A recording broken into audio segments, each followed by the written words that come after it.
everybody. This is Carla over at Muskellunge Brewing Company.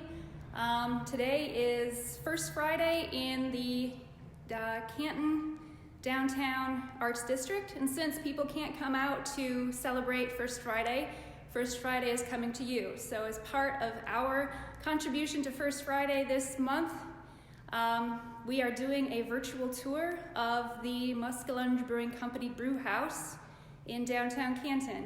So I am your host today, and I will be introducing you to Frank in a minute, just to show you that we're kind of slow goings here today because of course no one can be out and about. So Frank is going to go over the brewing process, and if you have any questions, give it a shot. Let's see if this works. As my friend Katie would say, we are about to go into the inner sanctum. Ooh. Okay, but I'm not allowed to show you how we get there. That's why you're looking at me right now. Hey Frank, you down there? I'm here. We're live. Good. All right, this is my buddy Frank. Say hi to everybody. Hello. Welcome to my playground. My beautiful playground that I enjoy making beer. So here, the first thing I'm going to do is thank you for watching. And I would like to make first two comments. I think the more important one is we are in a pandemic. Follow the instructions. Please wear gloves, wear masks, and follow all the instructions of the healthcare professionals.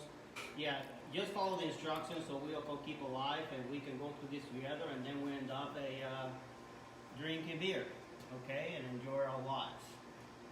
Secondly, and more importantly, drink beer made here. Please go local and support our local brewers, our local people, and keep enjoying high quality beer. Here in this side of the storage is a little bit a problem with the internet signal, so I am going to have a little bit talk here. So here's basically the warehouse and where I store my malt. I perform the milling here before going to the brew house just to start the brewing day. I wish I could give you a little bit more tour, you know, a more detailed tour, but there's a little signal problems around here. So we're going to keep going here right now to the brew house. So better signal now? Okay, so this is all the playground. Okay, here's what I bring all my malts in brew day. So we'll start going to different phases in the specific order of the brewing process. Okay, so first of all, okay, let me shut down the inverted malting system because it's making a little bit of noise. Better now? Okay, so this is my Frankenstein. I'm making some offerings that's the reason you see a little bit more vessels here. Like I'm adding an extra liquor tank here to add 40 gallons of capacity. And this is a hot liquor tank. A hot liquor tank is a fancy word for rinsing water. Okay, you use this water to rinse the mash at the end of the conversion process, so you ensure that you extract as much sugar as you can from the mash. Okay, so you put here the water, and then you heat it up to 175 degrees, 169, 175 degrees Fahrenheit, and then you add that water in order to make sure that you extract as much sugar as possible from your mash. Okay, this are the mash tuns. The reason that I second mash tun is that I started making high gravity beers like my Sturgeon Russian and Peter style, and we're used 200 pounds of malt, so that's a lot of malt, so I have to add a second mash tun. Okay, so this is this is a hybrid system. It's electrical and it's gas. In this case, it's an electrical system. So this is an electrical tower that I set up myself. Okay, as you can see here, there's a PAD. Okay, it's running out with water here. So what happens is that this PAD controls this, senses the temperature here from this thermostat and turn on and off side here, and the water is recirculating both ways. And you can see here, the water is recirculating at both the two matches at the same time. Here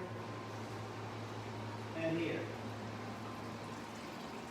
Okay, so this is water, so it's really just a mock trial to show you how it works. So I set it over here traditionally at 163. There's a traditional striking water temperature. So striking water temperature is a temperature that you need the water to be before you add the malt to ensure that the malt is going to rise to the right matching temperature. So in this case, 153 is going to be around 150 or 151 degrees Fahrenheit. That is kind of mixture of a beta and alpha amylase rest. Okay, so I set it up here. I let it go to get to the striking water that I want. Once I get the striking water, I just go ahead and add the malt. Okay, so after I add the malt, I start adjusting the pH. So I come here to my working table. I have this pH meter, and where I ensure that the pH is between 5 and 5.5 degree. 5 and 5.5 is the scale. It's not really any kind of scholar. So it's just a pH between 5 and 5.5. So I let it sit for 60 minutes, 75 minutes. And once that is done, what I do is start the starting process. So I come here, I turn it off. Okay, it's not on, but I turn it off. And I take out this hose from here, and this other hose from here, and I connect it in this T down here. Okay? And I open my valve here, start the pump running, and start adding water. It's a manual process, so I add enough water until it's about 1 or 2 inches above the mash. And then I let it run for maybe 2 or 3 hours, depends on the beer and the amount of malt. At the same time, I connect the line here in order to receive all the wort to the boiler tank, and then I keep going until finally I got the volume that I want. For 1 barrel batch, I use approximately 52 gallons of wort.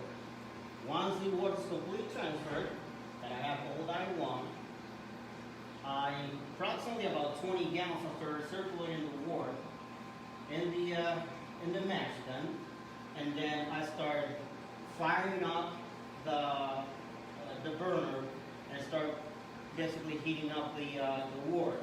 In the meanwhile, what I do is that since I use 100% reverse osmosis water, I have pre-water already my salts that I want based on the style of beer.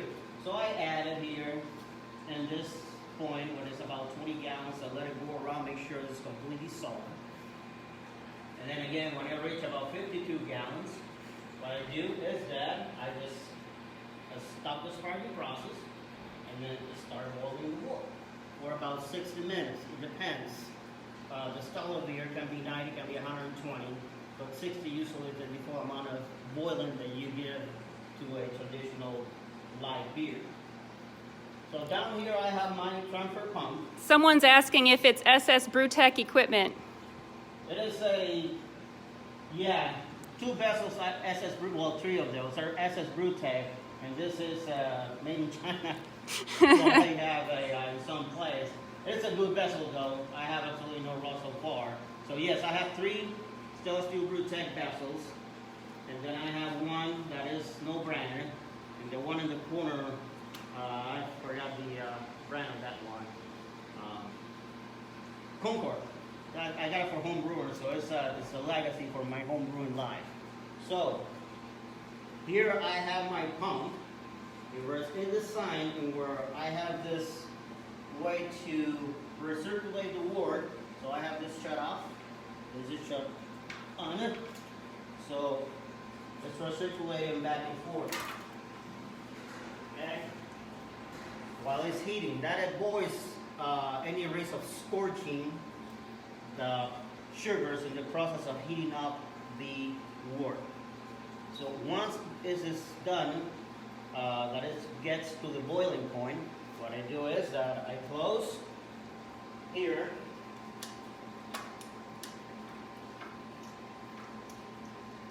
And then I turn off the pump. So I let it boil for 60 minutes. I add the hops. Traditionally 60 minutes, 30 minutes, 5 minutes, or whatever schedule you have. And at the end of the boiling process, what I do start the transferring. Now, there's a step that I missed here. This is the chiller. This is where heat exchange is performed, but you have to pre-sterilize this. How I do it? So, the way that I pre-sterilize this guy, and I do it basically about in the middle of the brewing process. So this is a legacy vessel that I have for homebrew. So I set it up. So I add reverse osmosis water and bring it to boil. So I connect a hose here, and then I connect a hose to that guy here, and then a return hose here. And what I do is for circulating boiling water. And I leave it there, it's an overkill, but I leave it about 30, 45 minutes to ensure that all the bugs are completely dead. So about maybe 5 minutes before the end of the boil, what I do is that I disconnect all this crap, and then I put it here, and it's completely sterilized. It's completely filled, but it's completely sterilized. So you will have water in, and you have water out. Wort in, and wort out here to my ferment here. Okay? So, and I'm going to explain the parts later. So this is an valve. There's another valve, and there's a pump that is going to be used to pump around the glycol when it's in fermentation. So I start the chilling process. I close the valve. Well, before that, what I do is that I let it recirculate at the end of the boil for about 10 minutes. I open up this valve here to make sure that all the residue is going to lie in the middle of the vessel, and it's not going to go into my beer. So after that 10 minutes, I let it rest for about 5 minutes, making sure that it's completely all in the center. So after that, I start letting it go. Okay, so now you open here, you close here, and you open here. So once you open here, what's going to happen is the water is going to come down here. It's going to get into the heat exchanger. The water is on already, and the hot water is going to come at this end. So we're going to start filling the water here in this ferment. At the end, I just take all the hoses and put it on the spot. Now, okay, important cleaning. This business, believe it or not, is 78% clean. One important thing that you have to do, it is to clean your fermenters. When I started, I have a little bit of trouble because it's a complete manual process. So what I did is I basically designed my own CIP. So, this is a fermenter homebrewer lead. I got this CIP here. I connect that to a hose. I put it here with this fermenter filled with PAA that is a sanitator. And then I take this monster here and turn it on.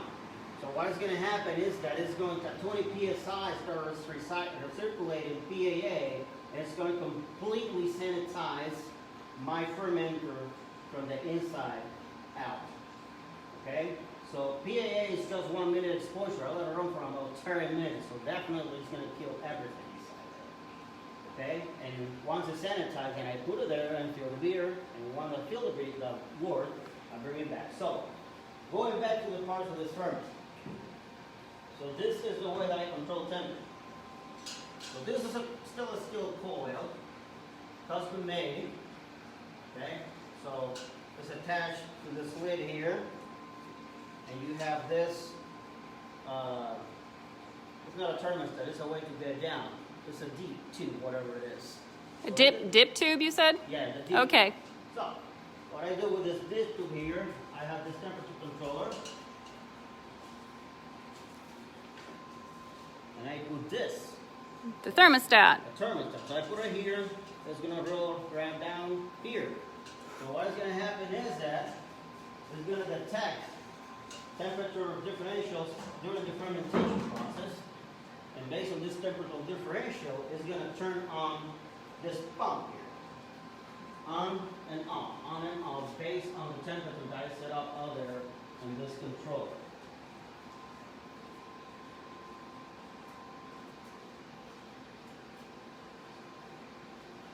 So, right now it's detecting the temperature in this room, that is about 72 degrees Fahrenheit. But when it's inside, it is detecting the temperature inside the fermenter during the fermentation process. So if I set it up, say, at 65 degrees Fahrenheit, when it goes above that, it's going to turn on this pump here. What is going to happen, the pump is going to pump glycol from here out to my second Frankenstein here. This is my homemade glycol chiller. Again, I have temperature controllers. One from each air conditioning unit. I got this on the street for $40. It's 5,000 BTU AC. So both have a capacity of 10,000 BTUs. So I dip it here, this guy here. The liquid is coming down here and distributed in 6 different places. It says that once it's activated the pump, the pump is going to start pumping this glycol down and back down here in this place. And it works pretty fine. I have been able to crush my beer to 35, 34 degrees Fahrenheit. So right now here, I'm launching right now. A Deer Creek American Pilsner is one beer that I plan to release in summer that is going to be used to honor the Deer Creek Lake here in Stark County. I already have a beer that honors a secret lake. That secret lake being a lager that I released last year, and I plan to bring it again in summer. What's the style on the Deer Creek? This is an American Pilsner. American Pilsner. Okay. Yeah. American Pilsner, so it's basically 6 row and real cone, North Cone Mates. So I just took corn and then added to the mash and used 6 row, and then I got this American Pilsner. Very light, very tasty. It's very, very light, very nice beer. So I'm really looking forward to that beer. So I have a total of 6 fermenters. Capacity, I can say, if I want to get in 2.5 barrels at a time, but right now I'm making only 1 barrel. So I'm looking, as I was saying, if you don't listen to what I said, this fermenters have capacity of 2.5 barrels, but right now I'm making only 1 barrel, and I hope that I can keep making more beer and making more amount, so we can keep enjoying beer, all of us here. So in this corner here is where I have all my tools, I would say, a lot of crap here, and then my corner for my cleaning stuff, refrigerators, a toolbox, more crap here, and then some storage here. So I got this instead of putting it into the throw it into the garbage, I just use it for a good purpose. So I store all my crap here also. Okay. So coming down here, I'm going to show you real quick here. Here's just a quick, probably a 30-second demonstration of the software that I use for putting together all my recipes. So this was done in Microsoft Excel. Took me a real while to do it. And already pairs up here. I want to make a Munich, for example, and I want to so say is 75% Pilsner and 75% Munich from West Branch Malts. And then here's what I get. So if I want to predict the color here, what I do is I click, and it's telling me an idea of the color that I may get. It's not accurate, obviously, but it's a good ballpark. So in that way, in advance, I can basically manipulate the levels of my malt in order to get the color that I want. And also here, I play around with the salts, etc. So it's a kind of nice software that I put together. I have been working so far so good. I'm making upgrades on a daily basis. Like I started adding here some math to do word dilution that I hope that I can start using soon. So I can make an upgrade. So it's a nice software. So I like it. So this is the thing that I use for formulating my beers. So now, this is my draft.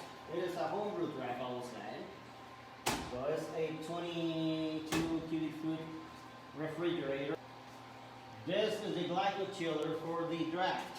Okay, so it's another Frankenstein. Some may ask why I have this here. Well, this heater here, because during winter, this is basically a freezer down here. And what happens is that my glyco chillers are shut down. So what I do is that I put this heater on the side so it maintains all the interior hot so the chiller keep working. Otherwise, it's going to stop and my beer is going to be warm. I have to take it out, by the way, hopefully soon. So basically the way it works is the same concept. Here in the back, I have the chiller, the cooler with the glycol, a pump down here, and based on this controller, turn on and off the glycol chiller going back and forth up to the tap room. Up to the tap room. Down here to the glycol. Okay, and behind you is the Reverse osmosis. Muskellunge reverse osmosis water system, and that's a really big tank. 250 gallons, it's about 8 barrels. 250 gallons of reverse osmosis water. Yes, and there are 2 reasons why I decided to put money in this baby. Number 1, because the water in Canton is extremely hard, and I will have to pre-boil my water, but still I don't get the crap out of it. And secondly, I strongly believe that in order to have absolute control of your beer, you have to have slate clean water. Like, for example, Matry, that Matry started in Cincinnati, despite they have one of the best water across the nation, they understood that importance, so they have been making beer with reverse osmosis water since day 1. So I have the same philosophy, so I decided to get my reverse osmosis system to make beer with clean water. So this is the baby that Cooligan put together for me, and this is what I get the water for making beer. Now, here is my keg cleaning device, okay? And I have to thank Kevin MacArthur from MacArthur Brewhouse, because this is the reason that I have this guy here, because he's gradually allowed me to get into his brewery and watch him clean kegs. In the meanwhile that I was looking at, how the hell this guy put this together and blah, blah, blah. So I finally, thanks to his help, figured it out, and I got this baby here. So, the pump is on here because it's up there, but the pump that was back there to sanitize my fermenter is the one that is here. Somebody's asking the pH of the water out of the system. Here? Yeah. It's about 6.8 to 7. 6.8 to 7. So, yeah. So, here it is the keg cleaning thing. It's completely manual. Okay, so I put the pump here. I divided this switch. I plug it in down here and plug this baby in the wall. So what I do is I turn on and off in order not to have the pump on all the time. This is the what kind of horse or whatever you can call it. So I put my kegs here and I just clean this one at a time. It's tedious because when I finish the caustic, I have to basically undo it and and add the sanitator and then start the process over again. But so far, it's working for me, in a very, to me, relatively efficient way. So it was cheap. Put it together for how much? Maybe $400. This vessel is a legacy homebrew vessel that I got from Concord. Also, it's a 40-gallon. So I had to purchase that. So I just took it out of my storage and put it here to convert it into a keg cleaning system. So the 3 compartment sink I use for cleaning. I want to thank you for watching this video. Assuming that you're able to watch it with all these interruptions in the internet service. And again, I want to emphasize, follow the instructions, keep up to date so we can all survive all this. And keep drinking beer made at home here at Ohio, drink beer made here, and keep supporting our local brewers. And again, thank you for being here and for coming into my playground.